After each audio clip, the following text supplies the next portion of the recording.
Oh yeah, we are at the game preference screen. So, hi guys, welcome back to Stalker Yandere. So we're gonna load our game. Actually, never mind. We did two endings.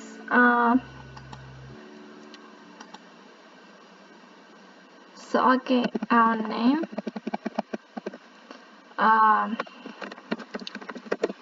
Is my name Deadly? Yes. So we're gonna skip our text as we already went through this. So right now this guy's stalking us. So he's the stalker and we're the Yandere. And last time the first ending was we invited him into our house and I think we drugged him. And the next one is when he didn't eat. It was a lonely ending. Seems to be like a lot of text, man. So I'm not sure if I remember what kind of choices I made first. So we gonna not approach him. And we already read his. Let's look out the window this time. We also chose do not look out the window. Does it make us have a lonely end? Oh my god. Oh, no, that's a stupid idea. Hang my panties out in the open, letting senpai with bait like he's some sort of animal?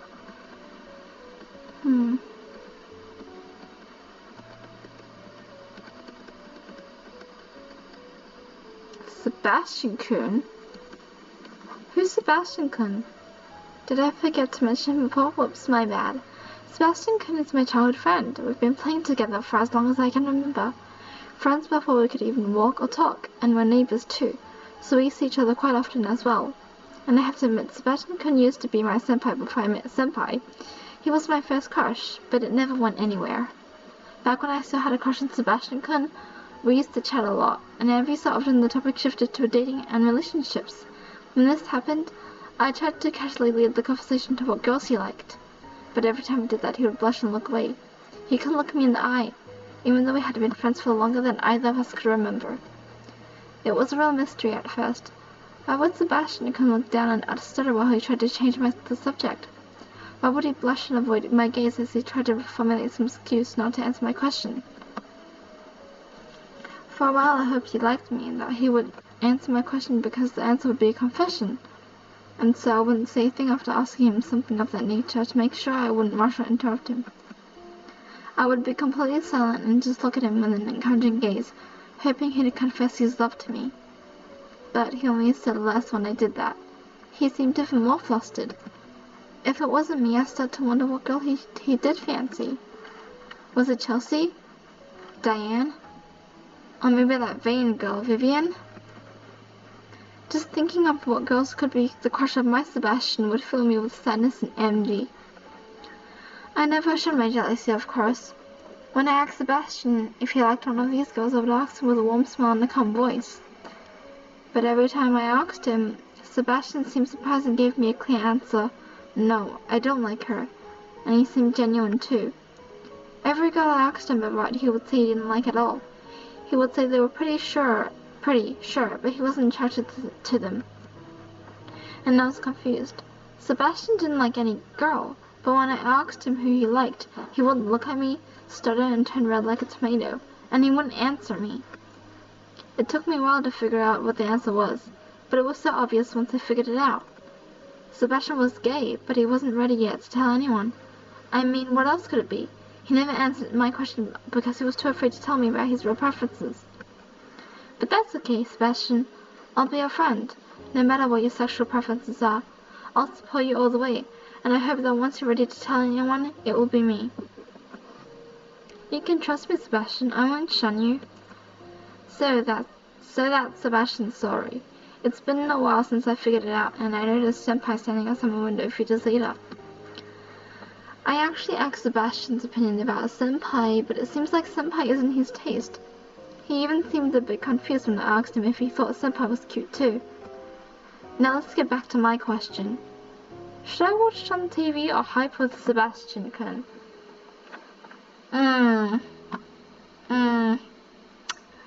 Let's just hype with Sebastian first. I'll open hype on my computer and start a conversation with Sebastian. Hey Sebastian, how's it hanging?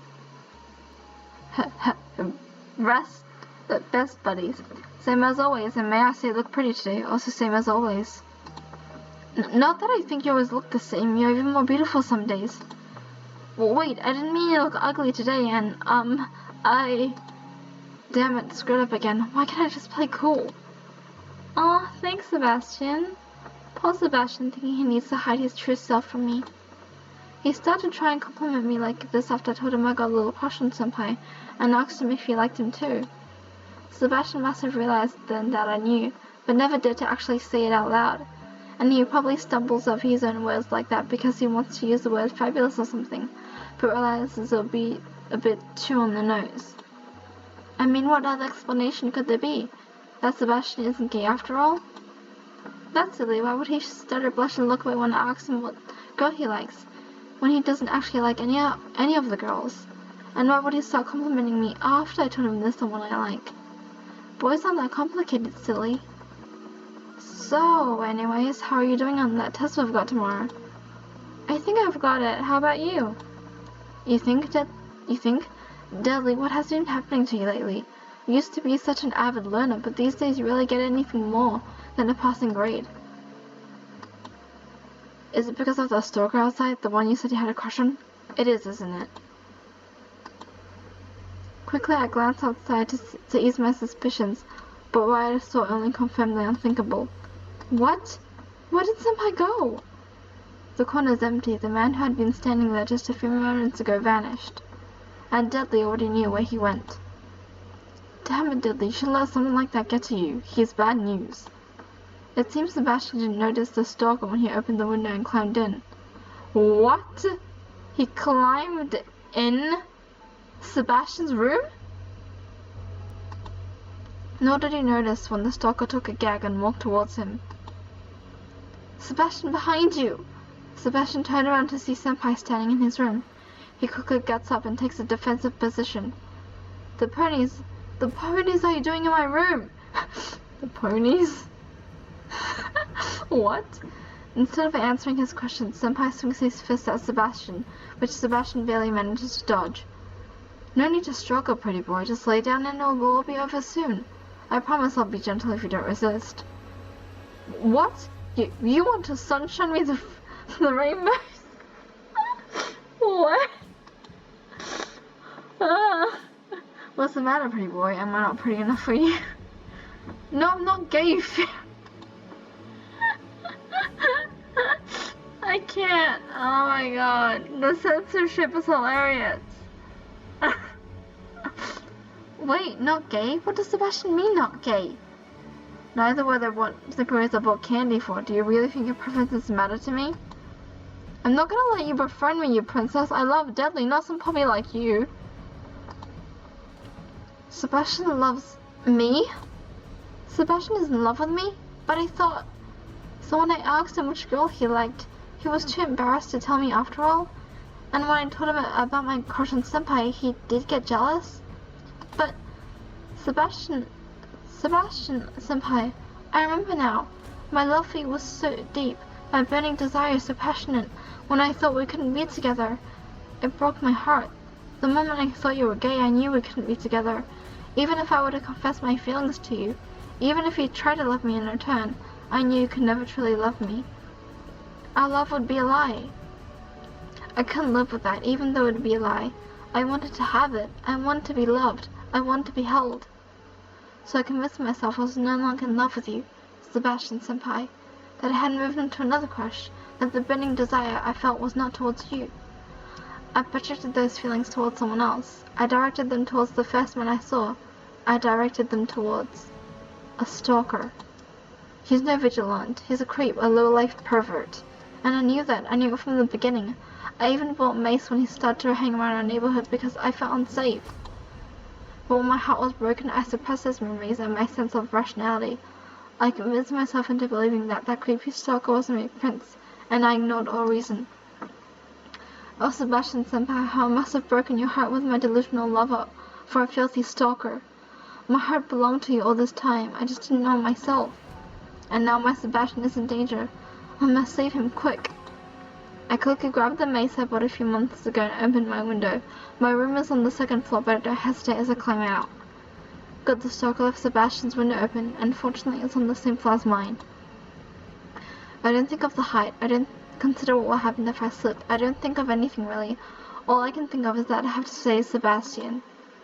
I jump and grab onto the sill of Sebastian's window.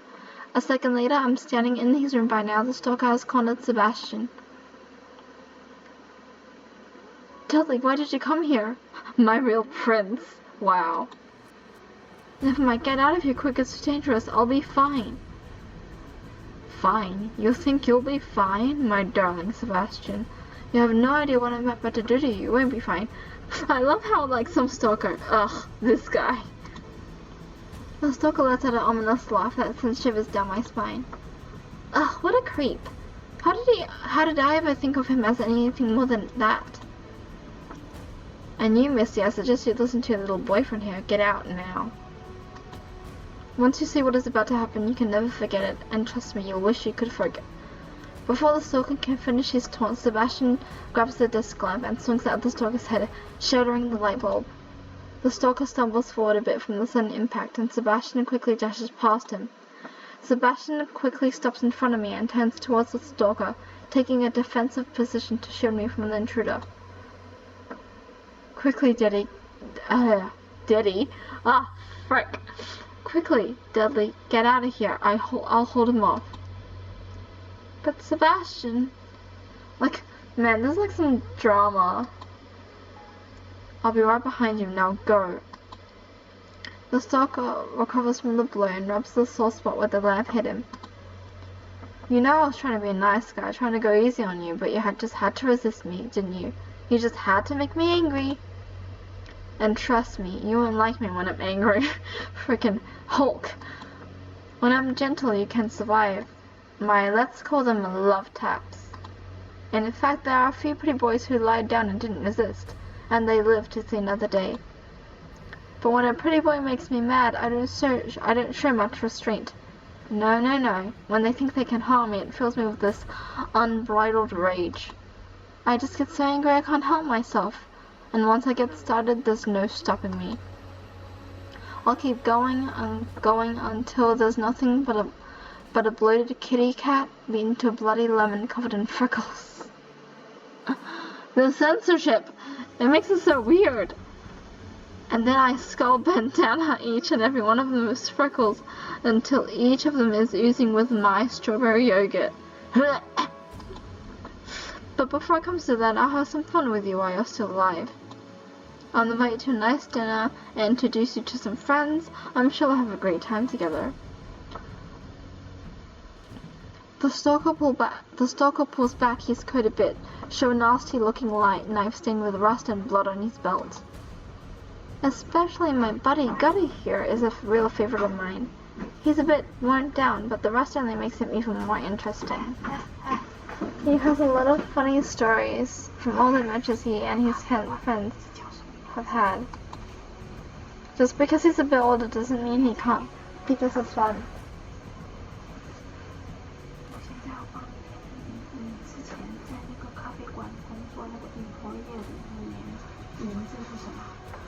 Oh, can I tell you after I finish this game, Mom? Respecting your elders is a great virtue. Oh my god. But enough of that, let's talk about something fun. Does anyone like jokes? I think your jokes would be like those like really shit dad jokes that like is like just lame. Like so bad, it's not even funny. What do you call a boomerang that doesn't return when you throw it? A stick. Ah, cringe.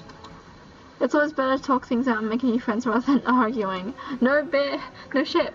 Sunshine and rainbows, hugs and kisses, friendship.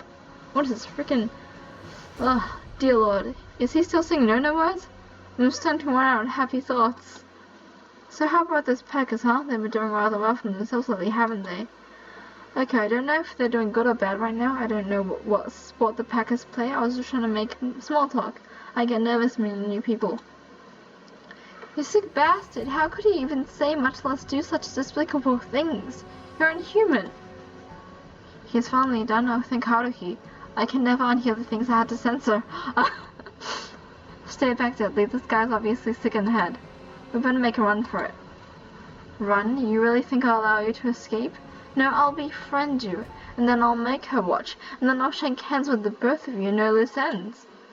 Suddenly the Stalker lunges at us. Sebastian screams in fear and jumps back. Oh, clonk! The Stalker slumps to the ground, and spaghetti sauce drips from his temples. We killed him! Dudley, why do you have a mace? For self-protection, silly. When a woman wants to protect herself, she carries pepper spray, a taser, or a mace with her. The pepper spray is for weak women who have a lot of experience with spray cans. The taser is for weak women too, but it's more painful and requires close range. But I'm pretty strong, so I chose the mace. It's a much better weapon if you know how to use it, seeing how it knocks out the assailant rather than just temporarily stunning him. Burnley surely shows this menocentric society looks down on us women. But when I went out to buy some self-protection a few months ago, there were no maces in the section where the other self-defense goods were, and the clerk looked at me as if I was crazy when I asked him. Oh, you must mean the pepper spray. It's right there. That jerk already convinced himself I was too weak to wield a weapon that could actually do something against an assailant. And even at the medieval fair when I bought this mace, they thought I was merely joking around and preparing a running gag. Haha, women who actually fight back? Hilarious, isn't it? Can you believe how anti-feminist men still are? It's 2017 for crying out loud. Yeah, sure. But enough about that, Sebastian. Let's call the cops on this guy. Senpai? It's been a while since you called me that. This is when I was starting to get used to the kun thing. Ouch. Oh, and Sebastian Senpai. Yes, Dudley? Isn't there something you'd like to tell me? What? I already heard you say it to him, but I'd like to hear say it to me too. I nudged towards the conscious Stalker and looked back at Sebastian. I awkwardly fiddled with my fingers and hid them behind my back to cover it up. You are Dudley. You can do it, Sebastian. Okay, Dudley, I like you. I like you. So I was wondering, would you like to go on a date with...